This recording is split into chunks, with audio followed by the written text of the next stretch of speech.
पाकिस्तान के मुख्तलिफ एयरपोर्ट से दर्जनों लोगों को जहाज से ऑफलोड कर दिया गया। टिकट बाय करते हुए हम एक छोटी सी गलती कर जाते हैं चंद हजार रुपए बचाने के चक्कर में, और हमारे लाखों रुपए डूब जाते हैं। घर वाले या जो दोस्त है बाप उनको छोड़ने आते हैं, वो भी देखते हैं बंदा अंदर चला गया, आधा पौना घंटा हो गया, घर के लिए निकलते हैं तो पीछे से कॉल आ जाती है, जनाब मुझे जहाज ही उतार दिया, मुझे वापस ले जाए। तो ये क्यों इस तरह के वाकयात हो रहे हैं, वो कौन कौन से SOPs हैं जिसमें अमल दरामद माजी में नहीं हो रहा था लेकिन आजकल बड़ी सख्ती से उस पर अमल दरामद हो रहा है, उसकी वजूहात क्या है ये भी आपको बताएंगे। अस्सलाम वालेकुम नाज़रीन, मैं हूँ आदिल निज़ामी और आप देख रहे हैं मेरा डिजिटल चैनल।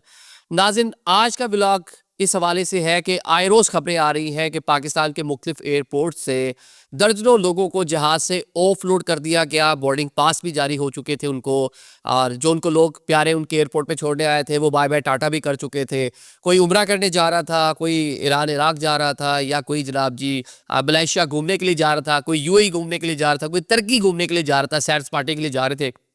घर वाले या जो दोस्त है बाप उनको छोड़ने आते हैं, वो भी देखते हैं बंदा अंदर चला गया, आधा पौना घंटा हो गया, लेकिन वो वापस जाने के लिए घर के लिए निकलते हैं तो पीछे से कॉल आ जाती है, जनाब मुझे जहाज ही उतार दिया, मुझे वापस ले जाए। तो ये क्यों इस तरह के वाकयात हो रहे हैं, और वो कौन कौन सी ऐसी एहतियाती तदाबीर हैं जब आप इन कंट्रीज़ को ट्रैवल करने के लिए जा रहे हैं, वो कौन कौन से SOPs हैं जिसमें अमल दरामद माजी में नहीं हो रहा था लेकिन आजकल बड़ी सख्ती से उस पर अमल दरामद हो रहा है, उसकी वजूहात क्या है ये भी आपको बताएंगे। और वो कौन कौन सी चीज़ें हैं जो आपने करके जानी है जब आपने एयरपोर्ट पे जाना है, और आपने जब टिकट बाय करना है, अगर आप चाहते हैं कि आपके टिकट ज़ाया ना हो, पहले तो SOPs पे अमल कर ले, डेफिनेटली नहीं होगा, लेकिन टिकट बाय करते हुए हम एक छोटी सी गलती कर जाते हैं चंद हज़ार रुपये बचाने के चक्कर में, और हमारे लाखों रुपये डूब जाते हैं। ये भी आपको बताएंगे कि आपने क्या ऐसा करना है कि आप जब टिकट बाय करें।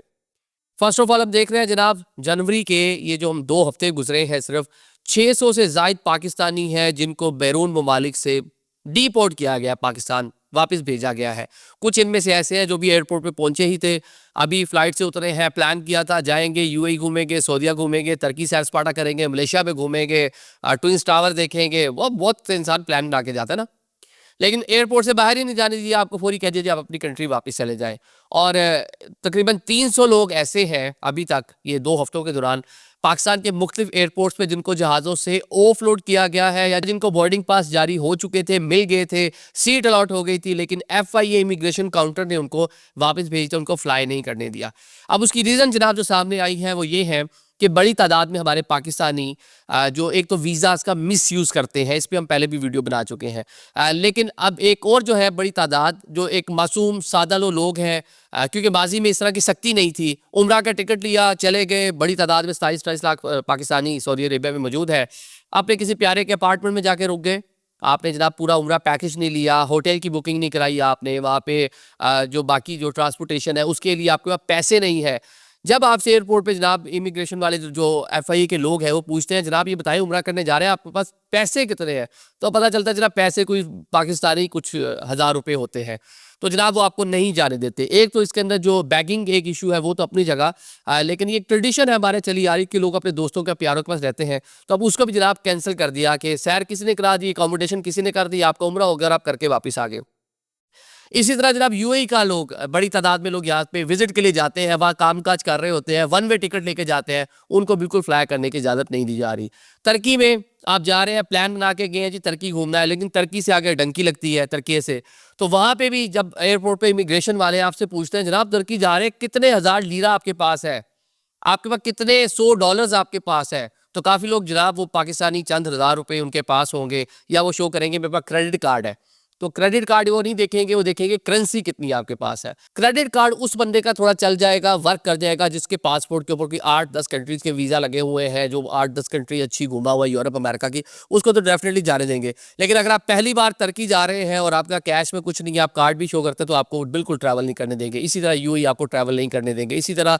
कतर के लिए मुश्किलात हो गई हैं आपके लिए। इसी तरह आपके लिए जनाब ये मलेशिया के लिए है जो मुश्किलात जो है वो हो गई हैं। अब ये पूरी इतनी सख्ती आई क्यों है? सख्ती आने की जो सबसे बड़ी रीज़न है वो यही है कि पाकिस्तान से जो डंकी वाला मामला है, लोग उम्रे की गर्ज से सऊदीया गए, वहाँ से लीबिया चले गए, लीबिया से जनाब यूरोप डंकी। सैर सपाटे के लिए आप जनाब चले गए इराक, इराक से ईरान, ईरान से इधर से होते होते रिलीजियस जो मुकामात है इस तरह की आड़ में आप जनाब भी बिला के तुर्की पहुंचे और तुर्की से आगे डंकी, सीधे तुर्की चले गए, वहाँ से आगे डंकी लगाने की कोशिश करते हैं, लीबिया जाके वहाँ डंकी लगाने की कोशिश करते हैं। जो सारा बलबा पड़ा है पिछले कुछ टाइम में FIA पे, तो FIA अफसरान ने जनाब डिसाइड कर लिया है कि किसी सूरत भी हमने अब इस तरह की चीज़ों को नरमी नहीं करनी। यही रीज़न है कि जनाब तकरीबन 400 के करीब लोग जो हैं 2 हफ्तों में पाकिस्तान के मुख्तलिफ जो एयरपोर्ट्स हैं वहाँ से ऑफ रोड हुए हैं। पहले ये लोग जो है इनकी ट्राई क्योंकि छोटे डिप्राइव्ड एरिया से साउथ पंजाब के आपके जो GT रोड के अतराफ में अजला है पंजाब में, यहाँ से KP के मतलब छोटे एयरपोर्ट से लोग अमूमन जो है ट्रैवल कर रहे होते थे, फैसलाबाद एयरपोर्ट से ट्रैवल कर रहे होते थे। जब वहाँ पे सख्ती देखी तो इन्होंने रुक किया जनाब बड़े एयरपोर्ट्स का, और इन्होंने डेस्टिनेशन भी जो टिकट है वो ट्रांजिट वाली टिकट लेना शुरू कर दी कि UAE में ट्रांजिट है या किसी और मुल्क में ट्रांजिट है, वापसी पे भी जाते हुए ज़रा ईजी हो जाएगा मामला। तो अब इस पे भी बड़ी सख्ती की है जनाब। आपको किसी सूरत अगर आपका जो पासपोर्ट है उसको वीज़ाज जो लगे हुए हैं वो स्ट्रॉन्ग नहीं है और पैसे नहीं है तो किसी सूरत आपको फ्लाई नहीं करने देंगे। अब आपको बोर्डिंग पास जारी हो गया, एयरलाइन के मुताबिक जनाब आप उनके पैसेंजर बन चुके हैं, आपने फ्लाई नहीं किया, उनका हेडेक ख़त्म हो गया। अब आपने जब टिकट बाय की है, टिकट आपने कुछ हज़ार रुपये सस्ते बचाने के लिए आप जब टिकट बाय करते हैं, ऑनलाइन लोग ज़्यादातर बाय कर रहे हैं, तो उसमें जनाब 2-4 ऑप्शंस होती हैं। अगर तो आपने टिकट वापसी वाली ऑप्शन पे अगर आपने वो टिकट बाय किया तो टिकट महंगा मिलेगा। अगर प्रमोशनल टिकट ले रहे हैं, अगर उसको मिनिमम प्राइस के ऊपर जाके ले रहे हैं तो उसकी कुछ जो है कह लें कि शराइत होगी, वो शराइत ये होगी कि टिकट आप जो है वो रिटर्न नहीं कर सकते। अमूमन इस तरह की टिकट में आप अपनी जो डेट है वो भी नहीं चेंज कर सकते। अगर डेट आपने चेंज करनी है फ्लाई की तो उसमें भी आपको इजाफी पैसे देना पड़ते हैं। तो यहाँ पे लोग ये सजेस्ट करते हैं आपको जनाब एक तो टिकट जब आप लें तो कम से कम ये वाली चीज़ें अपने माइंड में रखें। सबसे पहले तो ये चीज़ें माइंड में रखें ना कि आप जब जा रहे हैं, अगर आप वाकई लीगल हैं और आप ठीक तरीके से जा रहे हैं इन कंट्रीज़ को विजिट करने के लिए, जो SOPs हैं कि आपका पैसे होने चाहिए, आपके पास वहाँ होटल की बुकिंग होनी चाहिए, आपके पास रिटर्न टिकट होना चाहिए। आप जा रहे हैं सैर करने तुर्की और 1 वे टिकट लेके जा रहे हैं, कैसे जी? आप सैर करने जा रहे हैं मलेशिया और टिकट आपको 1 वे है तो डेफिनेटली आपको किसी भी सूरत वो नहीं ट्रैवल करने देंगे। अब 600 के करीब पाकिस्तानी, जैसा मैंने आगाज़ में कहा है, सिर्फ 2 हफ्तों में सऊदी अरेबिया से, UAE से, मलेशिया से, तुर्की से और साथ साथ चीन से डिपोर्ट हो चुके हैं, जो मुल्क के लिए भी बदनामी का बाइस बन रहे हैं। और वहाँ जाकर इनमें से बड़ी तादाद जो है बैगिंग और इस तरह के मामलों में मुलविस होती है, तो पूरी नेशन को ये जो है ना ख़राब कर रहे हैं। Thank you so much.